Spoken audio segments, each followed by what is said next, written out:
Lewishon has a professional basketball league in the works. I want to talk to him about that and let everybody know what he got going on. So thanks for joining the show. First of all, brother, again, tell everybody about the league that you got brewing, you got cooking up, and how you got started with it. Yeah, so I'm on the brink of launching the Professional Hoops Association.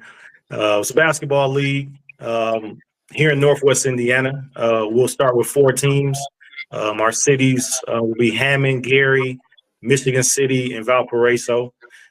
We're actually going to be launching play May 2026, but this particular year we're working on actually doing a scaled down season with one of the teams, which that team we're looking at to be the Gary team. And we're looking to do that in July, maybe do like an 8 to 10 game season, with some other teams and some different leagues that will come here and play, so that we can kind of just give the people a taste of what's to come versus, just waiting all the way to next year, because we do have a lot of the legwork done. But there's some things that, we're kind of working through that's going to make us have to do next year for all the teams. So we just want to, maybe do one this year. So we're working on that, and we'll be able to announce that here probably next month or so. But how I got into it, I played pro. I've been a head coach in the pros, an assistant coach. I was a general manager for 4 years in the pros, and then I owned my own team for 3 years. And so that's my background, a lot of extensive background in the pro sports. And, it's my way of being able to not only help communities, because you all know, having your own teams that you root for, sports has a way of changing communities. It has a way of bringing people together. I know when I even go downtown Chicago, it's like, man, Bears fans, they coming out to that game and they're going to be everywhere. And if you see one somewhere, it's an instant conversation. I'm still a Bears fan now because I'm from Chicago. So it just has a way of bringing people together. And just with my experience with that, it touches people's lives like a lot of things don't or not able to, especially when your team's winning. It could change the nature of the whole city. You know what I mean? So I've experienced that side, but also me being a college walk-on, I played at Miami, Ohio back in '98. I played with Wally Zerbiak. We went to the Sweet 16 that year. I won the MAC championship. And just being able to I was a walk-on, but I still played pro. And because I didn't have NBA stats, of course, I wasn't on the draft board, but I still had the ability. And there were people at the pro ranks that seen me in different workouts and things that I was in. And that's how I got my first pro contract. And so because I was that guy, I see those kind of guys a mile away that they might be at Purdue and they might be ninth on the bench and they have pro ability, but they're not on the draft board. And maybe they don't know how to navigate the pro, arena, how to get an agent, all those kind of things. And this is where that league comes in. So let me because I watched a previous interview that you did. So you're going for under the radar players that graduate from college who might not have a chance, to make it to the NBA, but still want to continue to play basketball. Yeah. How are you going to? Because I know you said you can help them navigate how to get exposure, or you might see potential. But how do you know the coaches that you have with these teams are going to be able to see what you see, if that makes sense? Like how do you make sure that your vision is the same as their vision aligns with your vision? Yeah. So a couple of the coaches that I'm looking to bring on, they've either coached for me or I played for them.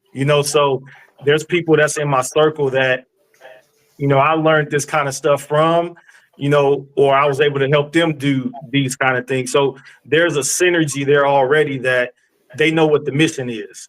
And, the biggest thing about it is, the professional realm is highly political. I mean, I went through it as a player. And there was times where I was in different camps with different teams, and I balled out, and I shined above the 4-year D1 starter, but because he had the stats, or because they already invested money into him, that's what the reason I got released.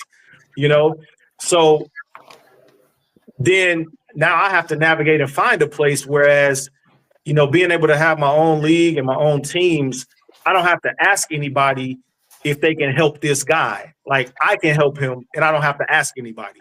So I have people that's surrounding me, the coaches that'll be a part of this thing, and different front office personnel that they know what the goal is. And I've had experience with them on how to do this, or doing it together with them. So they'll be ready to help these guys.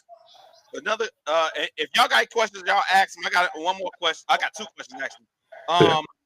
Being that you're going to be the owner of the league, how involved will you be? I know you're starting off with 1 to start it off, but then you're eventually going to go to 4. When it goes to 4, how involved will you be as far as connecting with the players, being that you have 4 teams, and will that be like a conflict of interest? Like, I don't want, if I'm coaching, like, yo, bro, I don't want you helping them over there, and you gonna help them beat my team. Like, it's still competitive at the end of the day. So how involved will you be once it gets to the 4? Yeah, so when I owned the pro team before, I was the owner and general manager, and so I was all the way involved in drafting the players. But then when it came to the coaching the players, like, I was hands off. I let him do his thing. It'll be the same with these teams. I'm assuming the role, of course, owner, but I am assuming the role of general manager. So each team won't have a general manager. I'll be the general manager of the entire league, because I'll have my hand on drafting the players. And of course, we will have to situate them on teams via the draft. The coaches will have a big hand in that. But my main goal in this is to help these guys get to the next level. So, I'll let them coach them once they're picked. I won't be biased in who goes where. I'll let them have a major hand on that. But mainly, I'm trying to situate them with the rosters as best way as possible, so you don't have a guard-heavy roster. And once that's done, I'm going to let them coach. I'm not going to try to favor one so they can win the championship. No, I'll be hands-off at that point. Okay. My guy Ralph asked me a question earlier, and I want to ask you the same thing. So I'm in school right now. I'm at Purdue. Yeah. I'm 40. But what if I still had aspirations of trying to play? Like not right. He still can shoot. He said he got a day. So I can shoot. I can shoot with a pro player. I promise you that. Is there, like, is there a limit? I know you're targeting a specific player, but what about the returning students who still want to get down? How does that work? Yeah, so this will be straight up professional. Players will get paid, and what we're looking at is that guy. God bless him. You know what I'm saying? But you have to.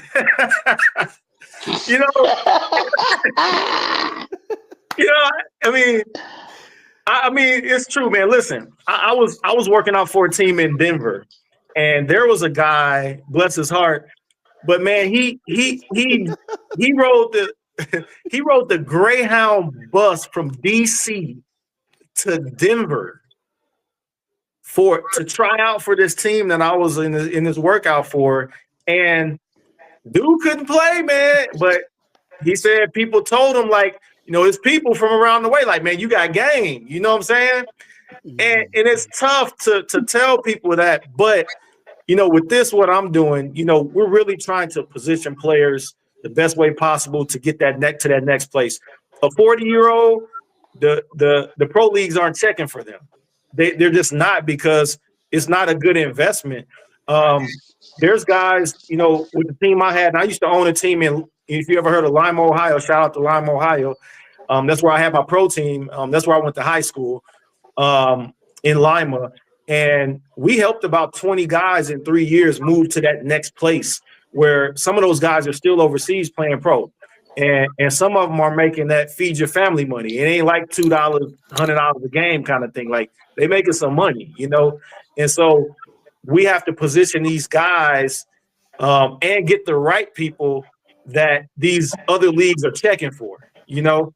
And so, like I say, bless the 40-year-old, appreciate them, but you know, we gotta recruit the right way so that these guys can move on and they're not a lifer in my league, you know. So you saying everybody on this panel, if we want to be involved, we got to do something else. We going to try to be some type of assistant coach. They need some help, some coaching somewhere, or you need some play-by-play announcer. Yeah, that time has passed, but I'm definitely gonna be assistant coach after. Hey, listen, we gonna have to get the fellas out for a panel and do an Allen Powell's live courtside. You know what I'm saying? You know what I'm saying? Now that's dope. I love it. Hey man, I definitely can do some play-by-play and some color commentating for you, bro. Yes, sir. This is the league right here, Professional Hoop Association, Louis Shine. Can you tell everybody if they want to help support you build this league, what can they do? Yeah, so right now, we're doing sponsor meetings and things like that. So if you're a business or a company, especially in Northwest Indiana, or if you are abroad, it's a company that's relevant to any area where you can get advertising, because our games are going to be on TV, streamed as well. You can reach out to me, info@louisshine.com. I would love to send you a deck, give you more information about what we're doing so we can see that, if your company is a good fit, or if there's some synergy there between us to where we can partner on some things. Also, if you're in Northwest Indiana and you love basketball, there used to be a CBA team here in Gary. And so, I love the CBA back in the day. And, so pro basketball was here, that footprint was here, and we're looking to bring it back. And so, as we begin to release things, I encourage people to buy tickets, come on out. It's going to be a great time. It's going to be ran professionally. Once we start this thing, it's here to stay. That's why I've actually taken a long time. Been working on this since 2021, man. So it's a lot of detail that goes into it. COVID kind of pushed things back, but now we're at the brink of really pushing this thing and getting it started. So I would ask everybody to support, reach out. It's gonna be a great thing. Okay. Anybody have a question? Okay, let me ask you this. Yeah. Scouting. Are you out scouting now? How does the scouting work as far as looking at players? Yeah, so I got players on list. I'm watching juniors in college already. I actually watching some seniors in college because, if everything goes well with us launching this first team and having like our 8 to 10 game, small season just to get everybody used to what we're going to be doing. I already have a list of players now. And I'll tell you this, with these players, so you'll probably look about 90% of these guys, they're going to be drafted directly out of college. And we're not biased to like D1. Listen, I've helped guys that were NAIA guys, but they had game. And, a lot of times things have happened. Maybe their grades slipped, or maybe they got recruited to a college where the coach had their favorites already. You know what I mean? Like, there's so many things that go into it. And a lot of times people might say, well, he ain't got the stats, or he don't have this or have that. It's so much that go into it. So being able to stand back with a recruiting eye to look at these guys, you can really see the talent if you really look with an unbiased, eye. And a lot of these guys can play. I helped a 6'11" guy that was not even being looked at coming out of college, had game. And so I got wind of him from an agent, and I scouted him, looked at his stuff. He ended up coming to play for me 1 year, and he went overseas. He's still playing now. And that was 2015 when he played for me. So, I love scouting these guys at every level, because you're going to have people. I mean, look at Ja Morant. He was in a back gym with no offers. Yeah. You know what I'm saying? So it's really, I love doing it, man, because there's always going to be those diamonds in the roughs. And what school did he went to? Was that Murray State or something? Murray Yes, State. absolutely. Murray And State. it was in a back gym with no offers. And the assistant coach ended up running up on him, seeing him, and be like, he went and called his head coach and said, "We got to have this guy." And John Morant, you see what you kind of talent he working with now. You know what I'm saying? So it's out there, man. And I love to help those guys. Got it. Before we Well, get that's what's up, man. I like that. I'm down to support. I appreciate it. Yeah, definitely, man. That's great what you're doing for guys, man. You know, keep up the good work, bro. y'all I definitely appreciate it. hearing a lot about it. He's definitely in the region, and so I'm gonna stay in contact and definitely keep everybody informed.